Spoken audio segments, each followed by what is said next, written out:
How to fix account deficit on Robinhood. Seeing a deficit in your Robinhood account, that means your balance went negative. Here's what to do.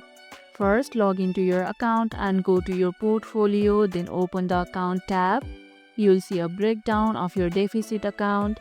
It usually happens when you are using margin or if a recent transaction like a bank transfer failed. To fix it, initiate a deposit to cover the exact negative amount.